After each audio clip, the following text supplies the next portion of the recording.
Connecting your smart lock to Wi-Fi lets you control it from anywhere and manage access more easily. Locks like the Schlage Encode Plus Smart Wi-Fi Deadbolt work with the Schlage Home app to provide remote locking, guest codes, and activity notifications.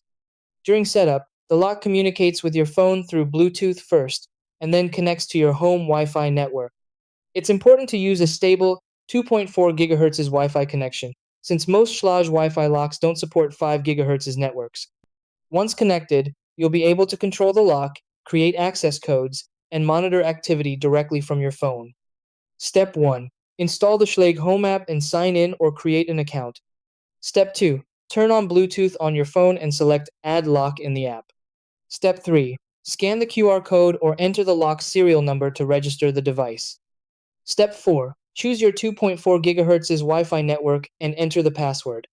Step 5. Finish setup in the app and test remote lock, unlock controls.